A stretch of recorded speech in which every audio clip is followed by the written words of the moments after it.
What up gang, Malaysia, Indonesia, Singapura, Brunei. Assalamualaikum, it's your boy Kimis Koverto and welcome back to my channel yang semestinya hanya akan membicarakan berkenaan dengan One Piece. Alright guys, dalam video ni aku akan mengevaluate chapter 1054 focusing on the scene yang terdapat pada Ryukugyu yang tengah encounter the Red Scabbard, Yamato dan Momonosuke. So kepada korang yang belum lagi tengok chapter review aku, korang boleh tengok lepas ni. Okay, dan again kepada korang yang nak buat paid review dengan channel ini, korang boleh WhatsApp nombor aku yang aku tinggalkan di ruangan pin komen kat bawah. All the detail kita PM tepi. Okay, dan di kesempatan ini juga aku nak shout out to my brother AB Channel yang sebelum ini channelnya dikenali sebagai Zahir Asna. So dengan nama channel yang baharu, Zahir yang sebelum ini focusing on anime detective Conan, sekarang AB Channel lebih memfokuskan penghasilan video dengan konten anime dan kartun yang ada dalam Malaysia. So pada korang yang sedang menonton ini, jangan lupa untuk subscribe AB Channel supaya dia dapat capai target 20k subscribers dalam masa terdekat. Alright, jom let's proceed with the content.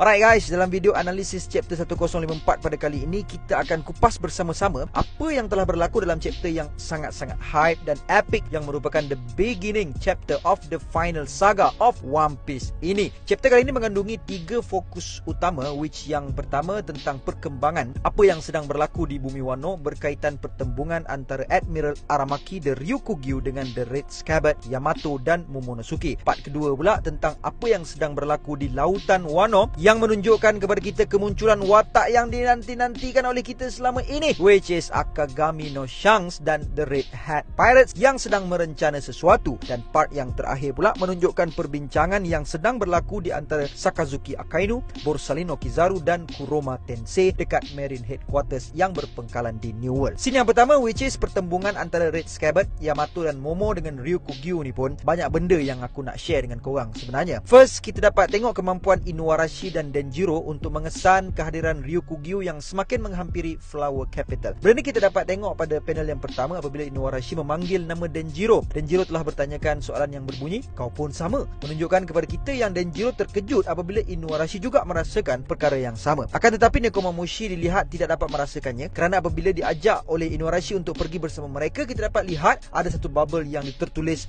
seakan-akan mereka yang lain tidak sedar akan hal tersebut, mungkin kerana mereka terlalu asyik menikmati pesta perayaan tersebut. Kemudian kita ditunjukkan dengan panel Ryukugyu yang sedang mengatur langkah ke Bumi Wano dengan setiap pijakan kakinya menumbuhkan pokok-pokok yang berbunga sambil mengatakan tentang kemampuan Luffy yang mampu untuk mengajak orang lain untuk menyertainya, merupakan satu kelebihan yang sangat jarang untuk dilihat. Untuk part kelebihan Luffy yang disebutkan oleh Ryukugyu ni, insyaAllah aku akan hasilkan dalam video yang lainnya sebab aku bercadang untuk mengupas isu ni dengan lebih mendalam. So stay tune, okay, untuk tahu perkongsian aku tentang kebolehan Luffy ni. Kemudian kita dapat tengok face off antara the Red Scabbard dengan Ryukugyu yang mana hanya ada Inuarashi, Nekomamushi, Raizo, Denjiro, Kawamatsu dan juga Shinobu yang berhadapan dengan si Aramaki ni. Untuk kelibat Kinemon dan Kiku tidak kelihatan di sini. Yalah, mungkin sebab Kinemon dan Kiku ni mereka berdua mengalami luka kecederaan yang sangat parah dalam The Raid on Onigashima kan. Mendetaknya kuat juga si Kinemon ni kena hentak dengan Kaido dalam chapter yang ke-1014. So mungkin mereka masih belum recover daripada kecederaan tersebut. Manakala Izo dan Ashura Doji pula,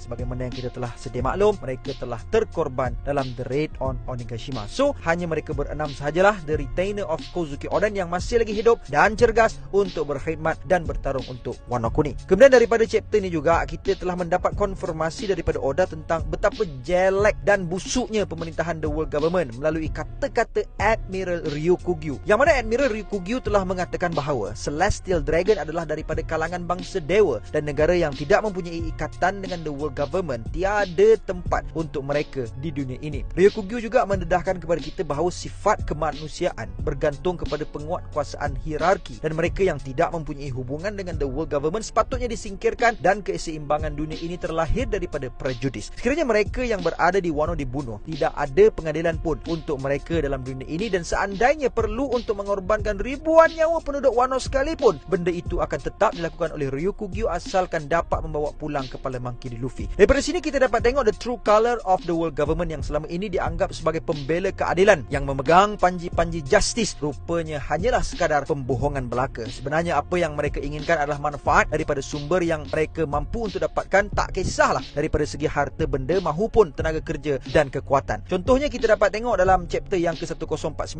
Vodka Kingdom perlu untuk membayar ufti untuk mendapatkan tempat di Reverie dan tergolong dalam kalangan the world government, tak kisahlah dengan apa cara sekalipun. Selain itu Shichibukai yang dilihat dapat memberikan manfaat daripada segi kekuatan juga telah pun digunakan oleh the world government, sehingga kan sekalipun Sir Crocodile dan Doflamingo telah menjajah dan cuba untuk menjajah sebuah negara yang sebenarnya negara itu pun merupakan part of the world government, which is Arabasta dan Dressrosa. Akan tetapi disebabkan oleh Shichibukai ini merupakan barisan hadapan yang akan berjuang bersama-sama dengan Marine, maka the world government langsung tidak ambil kisah dengan keadaan negara Arabasta dan Dressrosa ini. Kalau bukan sebab Luffy yang selamatkan kedua-dua negara ini, sampai ke sudah pun negara ini akan tetap dijajah dan dibiarkan oleh the world government. Dan setelah pembubaran Shichibukai pula, disebabkan oleh Shichibukai sudah tidak berguna lagi pada mereka, maka kesemua Shichibukai telah pun diburu oleh Marine untuk ditangkap. Sekalipun mereka-mereka seperti Mihawk, Boa Hancock tak ada buat kekacauan pun padahal kan. Maknanya di sini menunjukkan kepada kita bahawa konsep jenayah yang telah diwujudkan oleh the world government ataupun definisi jenayah di sisi world government bukan sahaja terhadap mereka yang cuba untuk menentang the world government seperti Lano dan Revolutionary Army, akan tetapi mereka yang tidak ingin bekerja sama dan mereka-mereka yang tidak ingin terlibat dengan the world government juga merupakan satu jenayah dan selayaknya dihapuskan dari dunia ini. Maksud aku, contohnya daripada segi tak nak bekerja sama, kita dapat tengok dekat negara Wano ni sendiri. Sebelum ni semasa pemerintahan Orochi dan Kaido, world government tak kacau pun Wano, sekalipun Wano pada saat itu adalah non-affiliate country. Sebabnya dalam buklet Road to Laugh Tale volume 2 muka surat 7, Oda telah memberitahu kita bahawa the world government sebenarnya ada urusan tersembunyi dengan Orochi dan Kaido. So selepas kejatuhan Orochi dan Kaido, sudah tiada manfaat lagi lah Wano kepada world government, menyebabkan Ryokugyu mula berani untuk mengancam bumi Wano ini. Daripada segi tak nak terlibat pula, kita dapat tengok pada negara Arabasta yang dilihat sepertinya Nefertari Cobra ada sesuatu yang mula ingin dipersoalkan kepada Gorosei dalam chapter yang ke-908. Seakan-akan Nefertari Cobra tidak ingin lagi terlibat dengan the world government, dan kerajaan Alabasta juga refuse untuk berada di Marijoa. Sebagaimana yang kita tahu, 20 country dan tinggal 19 country yang berada di Marijoa yang menjadi Celestial Dragon, dan satu negara tersebut adalah Arabasta. Dan berkenaan dengan negara yang tak nak terlibat juga, tidak dilupakan juga Ohara yang tidak mahu terlibat dengan peraturan yang telah diciptakan oleh world government agar tidak mengkaji poneglyph. Akhirnya menyebabkan pulau itu telah dilenyapkan daripada peta dunia One Piece dengan serangan Buster Call. Padahal orang kampung ataupun orang pulau Ohara tu, they just nak kaji poneglyph tu untuk hobi ataupun memang diorang suka buat benda tu. Diorang adalah pengkaji sejarah. So alright guys, perkara pertama yang aku nak sentuh berkenaan first scene ni adalah dalam chapter kali ni kita dapat melihat perwatakan Ryokugyu ni macam mana. Sebenarnya aku duk perhati juga PL si Aramaki ni dari chapter 1053, dan dalam chapter kali ni makin menjadi-jadi pula dia ni. Perwatakan yang jelas yang aku nampak dalam diri Aramaki ni adalah riak.